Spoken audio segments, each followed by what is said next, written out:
Hello and welcome back to Closed Circuit Sports. I'm Drew Goldman, and this is our new whip. Brand new, out the box, just built, literally finished the night before. Not by choice, by necessity. The team was simply not available at earlier points in time. It is just how it ended up going down. So, what can you say? What can you say? Besides, we did our best. We made it happen. We got everything on it. We got it all together, and then we got it right. They did start me out on a very conservative gear ratio, which is going to explain most of the weekend. That was the layout for the weekend. And that attempt at a Snapchat was me at an ungodly hour in the morning on a Saturday, given that I have to get up every day, Monday through Friday, 6 a.m. for work. Having to do it on a Saturday is not something I was a fan of necessarily, but part of the game, We were here, coffee in hand, ready for this warm-up here at 8 in the morning. In March, in the cold, in the very damp track, damp enough that they were like, we could put wets on it for right now, but it'll be dry by the next session, so just go out on your drives, it'll be fine. Yeah, it'll be fine, just drive careful, shake it loose. These are shakedown laps. These are the first laps I ran in this car, and I was so scared to break it. This is the first kart that I own outright, and I really want to take care of it. I want to do well with it, but I really want to keep it together. Gate open, pulling onto the track for our first lap in our brand new RY30, and a little kick slide just to start it out. In 206, this is only a 10 horsepower 4-cycle class.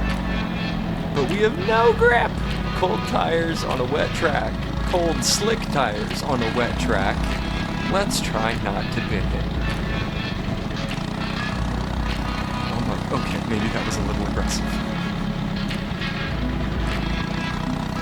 We had no turn in from the front end like all weekend. We're fighting this all weekend. Look how wet the track is. Oh my goodness. In hindsight, should have put the wets on. Did not have them ready. Now we do. A couple weeks later, thank goodness. Sure needed them for round 2. But I didn't even have a prayer of hanging onto the back of Braden right now. I'm just on a roller skate on an ice rink. Yikes.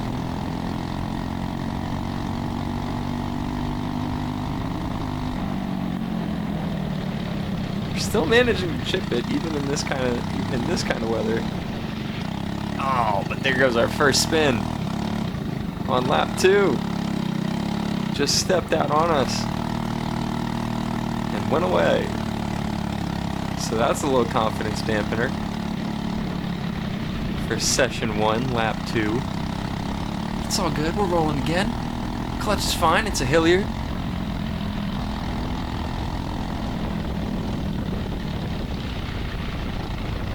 This little crest scared the hell out of me all weekend. That's the one that Steven broke his ribs in, so rightly so. That's respect for a terrifying corner.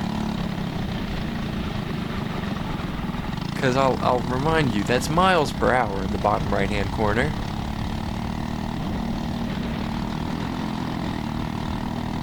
You're not allowed to go that fast in your neighborhood either.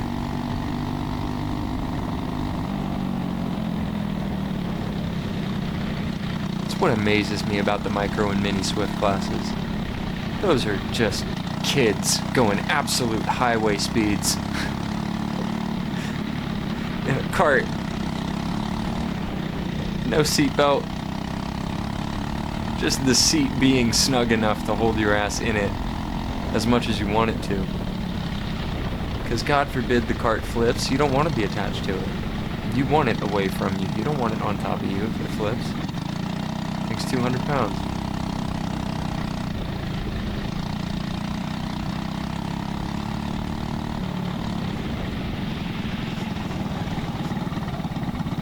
Our second spin, again with that little crest situation. We let it roll, apply the brake, then we engage the throttle. Do not try to engage the throttle while you're rolling backwards. You will burn the fuck out of your clutch, excuse me. Yes, it's a single speed. Yes, it still has a clutch. I didn't think it would either. It's not manually operated. It is simply the gear that connects the front sprocket, also known as the clutch driver, to the chain, which connects to the rear sprocket, which connects to your axle. I'm learning a lot about the mechanics of it as an owner now, I suppose. Still funny to think about because I don't have it. It lives at the kart track. It lives in the garage. I make setup changes there. I have a corner, so to speak, in the garage where some of the extras are.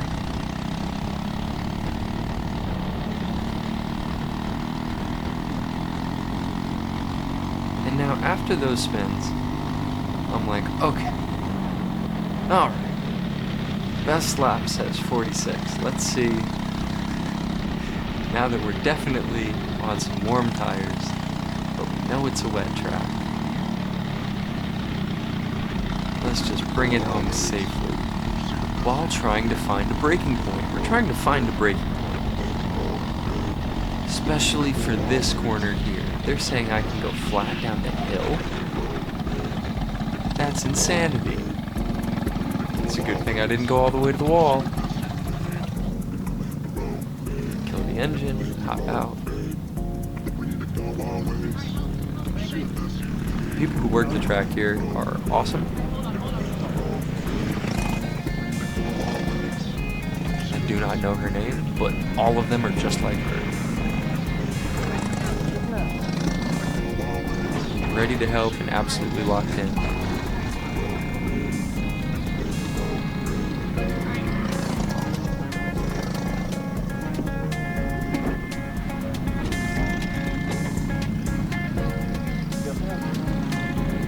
Luckily, this was the in-lap. Try to get it going myself, but shoot.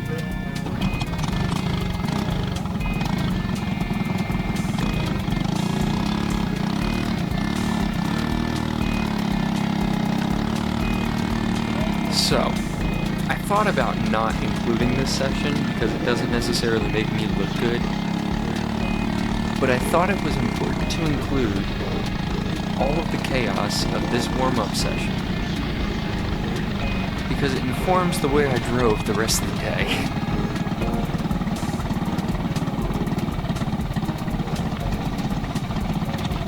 I did not trust the kart to have grip over that crest all day.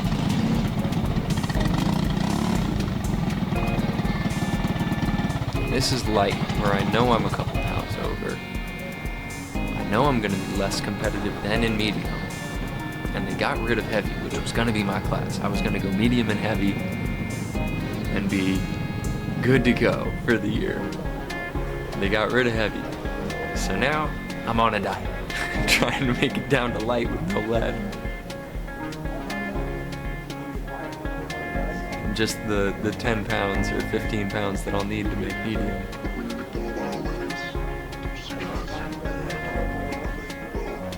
But I could not get the tires warm enough to grip. And slicks on wet track I knew, but dew?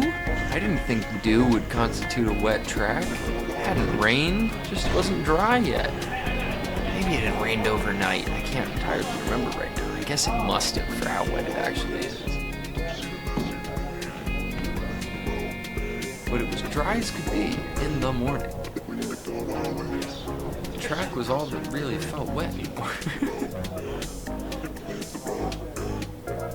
But having done that in our first session, going, okay, I'm gonna need to squeeze carefully, not grip it and rip it, squeeze, gently. And we will get a chance to. Jumping back in for qualifying now, after the little warm-up.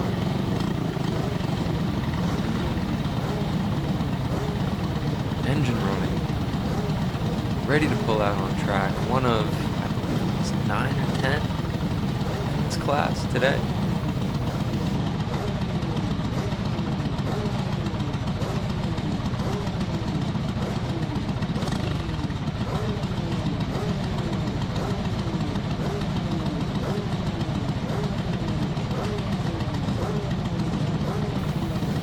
Somebody working on their KA in the background.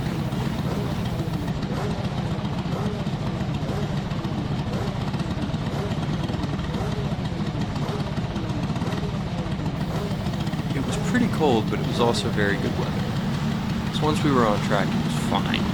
But the tires were pretty cold all day. Everybody was talking about that all day. You can't get the tires warm. I can't get the tires up to temp or up to pressure or anything. Only toward the end of the day did the tires actually come in. And at that point, everybody was speeding up. As I mentioned earlier, Steven had us set. Steven is my team boss. He's the owner of CW Kart. Somebody spun in the opening corner there. Right on the end name. Anyway. Steven had us set on a pretty conservative gearing ratio. He did not expect much out of me, is how I'll phrase it. Now, that was probably partially informed by my performance in the first couple of practices, and in that round 10, that one round that I did last year here at Whiteland in the IKC, in the Indy Karting Challenge. This is us kicking off our season of the Indy Karting Challenge here at Whiteland, formerly Whiteland Raceway Park, now K1 Circuit Whiteland, Black. So we're chipping right around 48, 49. Because we're currently at this point set up with a 19 in the front and 74 in the rear. And he thought that was all I was going to be able to do. That's almost... I'm offended with hindsight. My pride bruised. But also, he was trying to teach me how to drive within the kart. Well, we sure managed to do that, because there was only so much I could get out of it with this ratio. Yes, it had good torque, but then it was at the top, like very quickly. Right by there. That's a lot of time to be chipping for.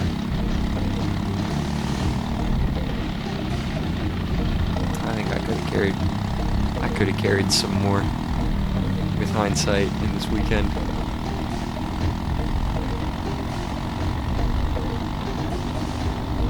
We're gonna keep putting in fastest laps. Getting everything we can out of this setup. By the end of the day, we had dropped a couple teeth. It's not like he didn't notice that we were out driving the kart. It's not like he didn't say it either. He just started us down about 5 miles an hour from our competition.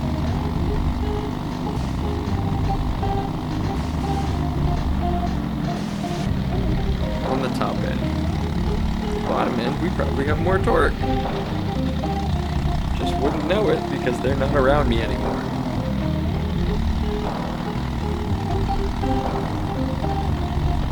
They're all using less brake, staying flat on the throttle more often. I'm not trusting that I can stay flat on the throttle because it has so much torque that I feel like I'm gonna spin if I'm on the throttle even halfway. while doing any level of braking, that's for sure. I know that in this class, you are able and need to apply brake and throttle at the same point in time sometimes. Because you got to keep the revs up. It's a little bit that old Senna style where you keep flipping the throttle without really needing it to pull you. You're just trying to keep the revs going, keeping them up so that when you do need them, they're there. As opposed to being able to downshift and keeping revs that way at single speed.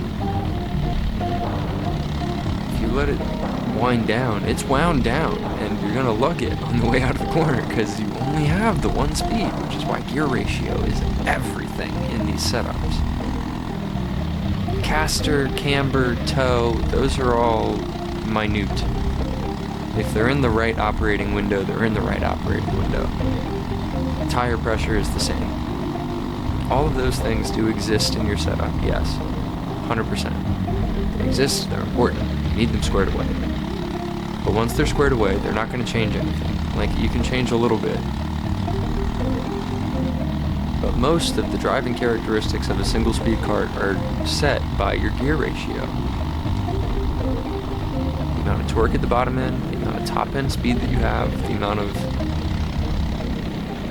length that you have in the gear, acceleration versus top speed, and it is a very linear equation. It is a ratio. It is a proportional exchange.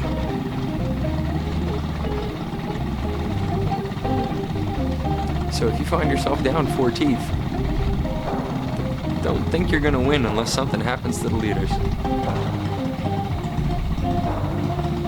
Excuse me, 4 teeth high. I think we all knew what I meant. 4 teeth down on top speed means you have 4 teeth too many, but thus is the inverse ratio of single speed kart gearing. We'll see you guys for the next installment.